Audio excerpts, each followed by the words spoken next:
सर्वप्रथम आपण या पत्रकार परिषदेला आलात तर आमचे जे मराठा शिक्षण संस्थेच्या मराठा हायस्कूलचे माजी विद्यार्थी आहे त्यांच्या वतीने मी आपल्या सगळ्यांचं स्वागत करतो।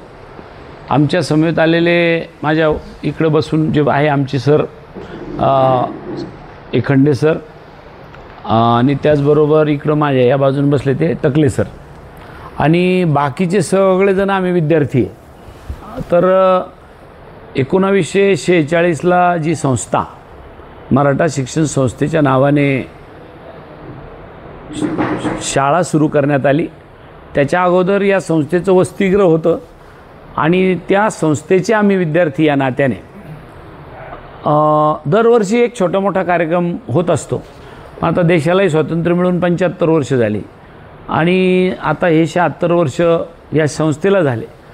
तर या निमित्ताने जेवढे विद्यार्थी हयात आहे सिन्स बिगिनिंग पहिल्यापासून तेव्हापासून ते आजपर्यंत जेवढे माजी विद्यार्थी आहे त्यांचा एक स्नेहसंमेलन आणि मेळावा हा 8 नोव्हेंबर रोजी व्हावा या दृष्टीने आमच्या गुरुजनांना आम्ही विनंती केली की असा एक आमच्या विद्यार्थ्यांची इच्छा आहे की असा एक स्नेहसंमेलन गेट टुगेदर मेळावा व्हावा आणि याच्यातून 2 गोष्टी करता याव्या की एकेकाळी ग्रामीण भागातल्या विद्यार्थ्यांना शिकायला संधी उपलब्ध व्हावी म्हणून त्या काळात सन्माननीय त्या काळातले पंढरीनाथ पाटील सिसोदे उर्फ भाऊ यांनी ही संस्था सुरुवातीला निर्माण केली किंबहुना सुरुवात केली आणि बोटावर मोजणे इतके आपल्या जिल्ह्यामध्ये किंवा आपल्या शहरामध्ये शाळा किंवा कॉलेजेस होते त्यातल्या 2 आणि 3 संस्थेपैकी ही एक संस्था होती। तर त्या संस्थेची डॉक्युमेंटरी व्हावी त्या संस्थेचा या विद्यार्थ्याने केलेल्या कामाची यशोगाथा संस्थेला मांडता यावी आणि विद्यार्थ्याकडून या संस्थेला काही हातभार पण लावता यावा असा एक सामाजिक हेतू डोळ्यासमोर ठेवून फक्त एकत्र विद्यार्थी यायचे एन्जॉय करायचं वगैरे असा काही इश्यू न घेता सामाजिक उपक्रमामध्ये आपण संस्थेला काय मदत करू शकतो का, या संस्थेमध्ये जे विद्यार्थी गरीब असतील ते होतकरू असतील त्यांना शिकण्यासाठी काही माजी विद्यार्थ्याला मदत करता येते का आणि या संस्थेचा सुद्धा त्याच्यामध्ये काही हित आहे का आणि याच्या पुढे जाऊन आतापर्यंत ज्या विद्यार्थ्याला ज्या गुरुजनांनी घडवलं त्यांचा सन्मान आम्हाला माजी विद्यार्थ्यांना करता येतो का असा एक दोन्ही चारी बाजूने हा डोळ्यासमोर हेतू ठेवून या माजी विद्यार्थी मंडळीने हा उपक्रम हाती घेतला आहे। मी त्यातला एक विद्यार्थी असल्या नात्याने आपल्याला विनंती केली की या निमित्ताने आम्हाला मराठवाडाभर राज्यभर जे मुलं आता विखुरले गेले आता ते मुलं म्हणजे सरांच्या दृष्टीने आम्ही मुलं पण आता आमचे पोरं ग्रॅज्युएट झाले आम्हाला नातू पंतू झाले आता ते ग्रॅज्युएट व्हायची वेळ आली तर आता आम्ही विद्यार्थी म्हणूनच तिथं आहोत। तर सरांच्या मार्गदर्शनाखाली आम्ही सगळ्यांनी एकत्र यायचं ठरवलं आहे पण हा सगळा अट्टहास आमचा माजी विद्यार्थ्यांचा आहे। सर हे आमच्यामध्ये सन्मानाने काही काम करू लागायला आहे परंतु त्यांचाही सन्मान या निमित्ताने व्हावा असा एक दुहेरी हेतू डोळ्यासमोर ठेवून दोन्ही तिन्ही कामं याच्यातून मार्गी लागावे या दृष्टीनं हा उपक्रम हाती घेतला आहे। याची तारीख आहे 8 नोव्हेंबर, वेळ आहे सकाळी 10 वाजता आणि साधारणपणाने 11 सांगू 10 वाजता 10:30च्या दरम्यान सुरू होईल आणि 2-2:30 वाजेपर्यंत चालेल असा हा कार्यक्रम आहे। स्थळ आहे विवेकानंद कॉलेज त्याचं पटांगण जे आपण म्हणतो ग्राउंड तिथं तो कार्यक्रम आहे। स्थळ वेळ दिनांक आपल्याला कळवला आणि त्या दृष्टीने जी पाहुण्यामध्ये आमचा प्रयत्न काही सामाजिक व्याख्यान देणारे वक्ते अजून मला 2-3 लोकांनी आमचं पत्र दिलं आहे परंतु त्यांच्याकडून अजून रिप्लाय आला नाही आणि एक सामाजिक संघटना म्हणून काम करणारे जे NGO आहे त्याच्यामध्ये नाम फाउंडेशनचे नाना पाटेकर किंवा दुसऱ्याचं काय नाव मकरंद अनासपुरे यांच्यापैकी कोणी आणता येईल का याचाही आमचा प्रयत्न चालला आहे। असा दुहेरी हे मेळ घालायचा आहे की येणाऱ्या विद्यार्थ्यांना काही शिदोरी नेऊन जाताना सोबत घेऊन जाता येईल वैचारिक आणि त्याचबरोबर काही सामाजिक काम करणाऱ्या संस्थेचे जे काही प्रमुख आहे त्यांचा सन्मान करून त्यांच्याही काही गोष्टी आपल्याला शेअर करता येईल, असा साधारणपणाने यातला हेतू आहे. एवढंच आम्हाला आज तुम्हाला अवगत करायचं होतं. आणि इथून पुढेही आम्ही आपल्या संपर्कात राहू, वेळोवेळी प्रेस नोटच्या माध्यमातून कधी काय होणार आहे. पण तुमच्या या बातमीमुळे किंवा तुमच्या या माध्यमामुळे आम्हाला आमच्या अगदी रिमोट प्लेसला असलेला जो विद्यार्थी असेल त्यालासुद्धा ती बातमी वाचायला मिळेल आणि त्याला यायला मिळेल. आता सगळ्यांचेच ॲड्रेस काही संस्थेकडे पण नाही आणि आमच्या सगळ्यांच्याकडे पण नाही. जिल्ह्यातल्या मर्यादित लोकांचे पत्ते वगैरे असतात, परंतु सगळ्यांचे नसल्यामुळे हे एक माध्यम तुमची या निमित्ताने आठवण झाली. जी आहे एक सगळ्यात सिनियर एक जण आहे म्हणे जिवंत अजून. माजी कार्यकारी अभियंता MSCBचे आहे आमच्या माहिती 1955 दहावी झाली. 1955 साली इयत्ता 10वी MSCBला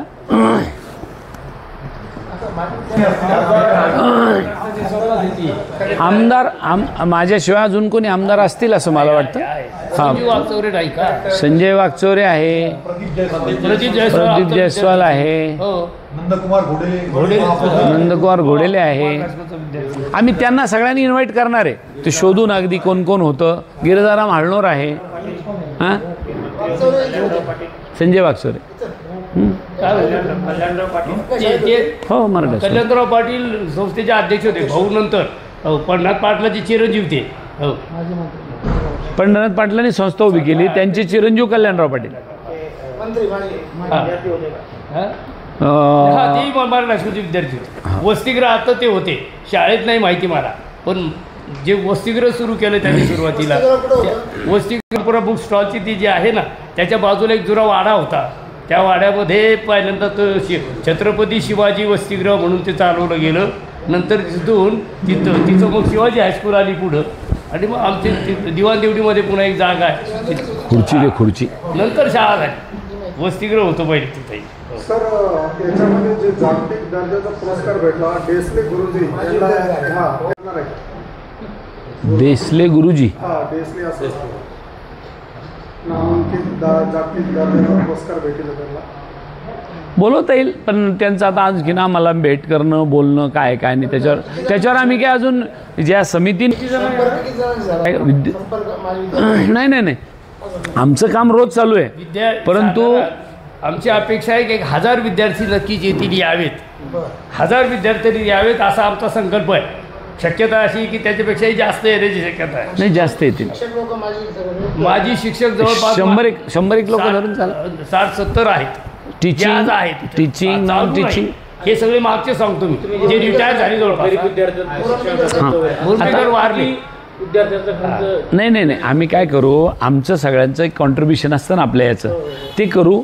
आणि त्याच्यातून या कार्यक्रमातून त्यांना काही संस्थेला त्या मुलांकरता आमच्याकडून जेवढं योगदान होईल जमा ते देऊन टाकू. मग त्या पद्धतीने त्याचा विनियोग ते मराठा हायस्कूल करेल. मराठा हायस्कूलची एक सुवर्ण काळ होता मराठा हायस्कूलचा, जो सर्वांनी बघितला. मी लहान होतो, आम्हीही बघितला. पण आज इमारतच जीर्ण झाली. निश्चितच मराठा हायस्कूलच्या त्या संदर्भात संस्थेकडनं मी प्रस्ताव द्यायला त्यांना सांगितलं आहे की तुमच्याकडून जर मला काही प्रस्ताव दिला तर निश्चितपणाने आपण खासदार निधीतून किंबहुना CSR फंडातून त्यांना एक चांगली एक टोलेजंग इमारत बांधून देता येईल का असा प्रयत्न आमचा विद्यार्थी कृती समितीच्या माध्यमातून आहे. खासदार आमदाराच्या माध्यमातून आहेच आहे. जागा खूप आहे त्यांच्याकडे, फार मोठी जागा आहे. चौऱ्यामध्ये 20,000 फुटाच्या वर जागा असेल त्यांच्याकडे. चौरा 20,000 फुटाच्या वर असेल. कॉलेजच्या इमारती बऱ्याच मोठ्या केल्या, इकडे लक्ष नाही तसं नाही आहे. ज्या काळात कॉलेज नुकतंच झालं आता ऐका ना तुम्ही सर तुम्ही संस्था चालकाचे प्रश्न आम्हाला नका विचारू ना. आम्ही विद्यार्थी आहोत ना राव. तुम्ही एकदम असं तर कसं व्हायचं आपलं. नाही त्याच्यावर उत्तर काय देता तुम्ही. सरदार दलीप सिंग नावाचे एक दानशूर व्यक्तिमत्व होतं. त्यांनी ती जागा दान दिली होती, असंच ना सर. ती दान दिली होती. त्यांचं त्या कॉलेजला नाव पण आहे आजही. आणि त्यांची मुलगी का त्यांची मुलगी त्या कॉलेजला लेक्चरर पण होती. जेव्हा आम्ही शाळेत जात होतो तेव्हा त्या मॅडम तिथं प्राध्यापिका होत्या. बरोबर आहे, हो अगदी बरोबर. असं होतं. जाऊन पुढे जातो हां गुजरातमध्ये. हां. आता ते ॲक्च्युली दोन्ही गोष्टी बघा. ही संस्था ग्रामीण भागातल्या एका नेतृत्वाने उभी केली. पैसा कमवणं हा उद्देश नव्हता आणि डोनेशन किती येईल, त्याच्यात संस्था कशी चालवायची, आणि आताच्या सध्या ज्या माल प्रॅक्टिसेस आहे त्याच्यामध्ये ते नव्हते कधीच. तर त्याच्यामुळं थोडी आर्थिकदृष्ट्या नाही तरी बिकट परिस्थिती होती. आणि दुसरं त्याच्या पुढचं अजून, या शाळेत येणारे विद्यार्थी हे सगळेच्या सगळे गरीब पालकांची मुलं होती. त्याच्यामुळं त्यांना जितकी फीस देता येत होती तेवढी द्यायची नाही. तर मग EBCचा फॉर्म भरायचा आणि आपली शाळा चांग भलं करायचं. पालकांनी काय करेल बिचारे ते. स्कूलही चालू झालं होतं मला नाईट हायस्कूल होतंच, आहे अजून पण आहे. अजून पहिली हो हो हो खरं आहे. पण आता अतिक्रमणही मोठ्या प्रमाणावर झालेलं आहे शाळेच्या आसपास. त्याबाबत काही करता येते? आता या सगळ्या विषयाला संस्थेच्या प्रश्नाच्या संदर्भात तर म्हणून यात लक्ष नाही नाही नाही माझं ऐका ना, संस्थेच्या विषयाला धरून तुम्ही जे काही प्रश्न विचारले ते निश्चितपणाने आम्ही त्यांच्या कानावर टाकू आणि त्यांना तुमच्यासोबत चर्चा करून किंवा काय अडीअडचणी आल्या त्या दूर करायला लावू. निश्चित आपण त्याच्याशी बरोबर आहे. तुमच्या मताशी मी सहमत आहे. नाही बरोबर आहे. मी तुमच्या मताशी सहमत आहे. नाही टोरेजन इमारत बांधणार तुम्ही, पण विद्यार्थी आहेत का तुमच्याकडे? आहे ना. कारण की आता इंग्रजी नाही नाही शाळा ओसपडला आल्या. ऐका ना साहेब, विद्यार्थी आहे त्या जिल्हा परिषदच्या ओस पडायला लागल्या जरा. आज काय विद्यार्थी तिथं संख्या? कसं आहे, शेवटी त्या संस्थेमध्ये जर दर्जेदार शिक्षण दिलं जात असेल तर पालक बरोबर त्या शाळेमध्ये मुलांना टाकतात. ही तर पहिली सरळ सरळ कंडिशन आहे लोकांची. पण त्याच्यामुळं त्या संस्थेने आपल्या शाळेचा दर्जा आता सध्याच्या स्पर्धेच्या युगात मेंटेन करावा, आपोआप विद्यार्थी मिळतील. आता ते संस्थेचं आउटलुक आहे. पण माझे विद्यार्थी विदेशातून येणार गेलेले खूप लोक आहे. आमचा प्रयत्न राहील त्यांनी यावं, पण आता येतील नाही येतील त्यांचं आज आपल्याला नाही सांगता यायचं. गेलेली बरीच मंडळी आहे.